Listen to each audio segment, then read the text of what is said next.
بسم اللہ الرحمن الرحیم۔ سورہ رحمان مہلک ترین بیماریوں کے لیے شفا۔ روحانی طریقہ علاج کو سمجھنے کے لیے عقیدے اور ایمان کی ضرورت ہوتی ہے۔ مخدوم سید صفدر علی بخاری ایسے بزرگوں میں شامل تھے جنہوں نے سورہ رحمان پر تفصیلی ریسرچ کی۔ ان کی رحلت کو قریباً 17 سال گزر چکے۔ ان کی زندگی میں ان سے ملنے کا مجھے بھی اتفاق ہوا۔ سورہ رحمان پر ان کی ریسرچ کا چرچا سنا تو ان کی طرف جانے کا قصد کر لیا۔ لاہور کے دروازوں میں سے ایک موری دروازہ بھی ہے، سرکولر روڈ پر اردو بازار کے بالمقابل۔ اندر جاؤ تو بلند و بالا قدیم عمارتیں آپ کا استقبال کرتی نظر آتی ہیں۔ یہ گنجان آبادی والا علاقہ ہے۔ مرکزی سڑک بھی صرف 20 فٹ کی ہے۔ میں تھوڑا سا آگے بڑھا تو ایک دکاندار نے میری رہنمائی کر دی۔ اس کی دکان کے بالکل ساتھ والی گلی میں بائیں جانب مڑا تو سامنے ایک چھوٹا سا محلہ پایا۔ یہاں ایک راہگیر سے ملاقات ہوئی جس نے مخدوم سید علی بخاری کے گھر کی نشاندہی کر دی۔ ان کے گھر کی بیل بجائی تو ایک صاحب مجھے دوسری منزل پر لے گئے، جہاں میو ہسپتال کا ایک نوجوان ڈاکٹر بھی موجود تھا، جس نے مجھے مخدوم بخاری صاحب کی ریسرچ کا پورا احوال بتایا۔ مجھے یقین ہونے لگا کہ سورہ رحمان میں واقعی کچھ ہے۔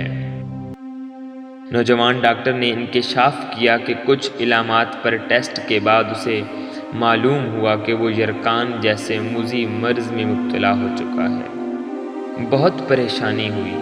اس دوران مخدوم صفدر علی بخاری سے ملاقات ہوئی تو یہ عقدہ کھلا کہ میں اپنا کوئی ڈاکٹری علاج نہ کرواؤں بلکہ سورہ رحمان میں میری شفا کا حل موجود ہے۔ ڈاکٹر ہونے کے ناطے یہ بات میرے لیے بالکل ہی غیر یقینی تھی، لیکن کچھ دوستوں کے اصرار پر مخدوم صفدر علی بخاری کی ہدایت کے مطابق عمل کیا۔ یوں دن میں 3 بار سورہ کی تلاوت سننے لگا تو مجھے یقین ہو گیا کہ میں جلد ٹھیک ہو جاؤں گا اور یرقان جیسے موذی مرض سے مجھے مکمل شفا مل جائے گی۔ پھر ایسا ہی ہوا۔ میں نے 7 روز تک مصری قاری عبدالباسط کی آواز میں سورہ رحمان کی تلاوت سنی۔ 8ویں روز اپنا ٹیسٹ کرایا تو رپورٹ خلاف توقع نیگیٹو آئی۔ مخدوم صفدر علی بخاری سے ملاقات کے دوران مجھ پر یہ انکشاف بھی ہوا کہ سابق صدر جنرل ریٹائرڈ پرویز مشرف کے حکم پر پی ٹی وی اسلام آباد سینیٹر کے سینئر پروڈیوسر سید شاکر عزیز سورہ رحمان کے حوالے سے 1 گھنٹے کا ہفتہ وار پروگرام پیش کرتے رہے ہیں۔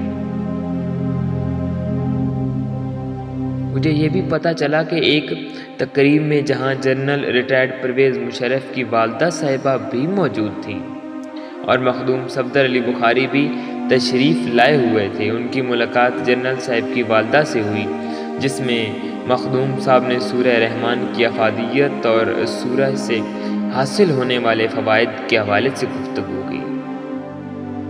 ساتھ ہی یہ درخواست بھی کر دی کہ سورہ رحمان کے حوالے سے پی ٹی وی پر پروگرام کا آغاز ہونا چاہیے تاکہ اس سورہ کے فوائد کی حقیقت پاکستان کے ہر کونے تک پہنچ سکے۔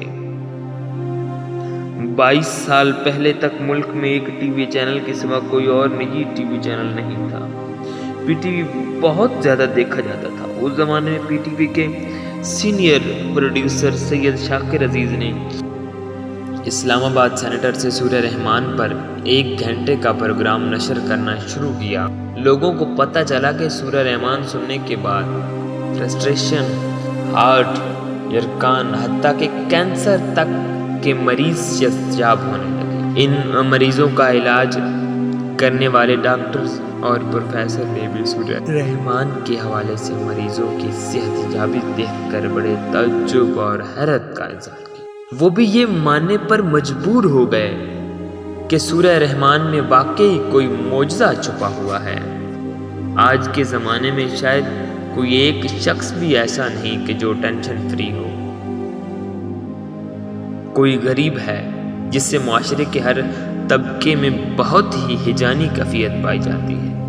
یقین مانیں سورہ رحمان میں ان تمام بیماریوں اور مشکلات کا مکمل حل اور شفا موجود ہے۔ کرنا یہ ہوگا کہ آپ مشہور مصری قاری عبدالباسط کی آواز میں سورہ رحمان کی CD لیں گے یا اپنے موبائل پر انسٹال کریں گے۔ سننے کا طریقہ یہ ہوگا کہ آپ کو کسی ایسی جگہ یا کمرے کا انتخاب کرنا ہوگا جہاں کسی کی بھی آمد و رفت نہ ہو۔ اس تلاوت کو جو بغیر ترجمے کے ہونی چاہیے۔ آپ کو دن میں 3 بار سننا ہوگا، یعنی صبح، دوپہر اور شام۔ یہ سلسلہ مسلسل 7 روز تک جاری رکھنا ہوگا۔ تلاوت پورے انہماک اور توجہ کے ساتھ سنی جانی چاہیے۔ اس دوران آپ کے خیالات ادھر ادھر نہیں جانے چاہیے۔ تلاوت سننے کے لیے بیٹھے تو تصور کرو کہ اللہ کے حضور اور ان کے روبرو موجود ہیں۔ تلاوت سن لیں تو پانی کا آدھا گلاس جو آپ نے پہلے ہی سے اپنے قریب رکھا ہوگا 3 سانسوں یا گھونٹوں میں پی لیں۔ ہر گھونٹ کے ساتھ اللہ کہنا ہوگا۔ آخری گھونٹ کے بعد آنکھیں کھول لیں۔ آپ یہ عمل کر کے دیکھیں، میرا قوی یقین ہے کہ اس عمل کے بعد آپ مکمل صحت یاب ہو چکے ہوں گے۔ 11 سال پہلے مجھے بھی کینسر جیسا موذی مرض لاحق ہوا۔ اب اللہ تعالیٰ کے فضل و کرم سے میں بھی صحت یاب ہوں۔ آپ پورے یقین کے ساتھ اس سورہ کو اپنی زندگی کا محور بنا لیں۔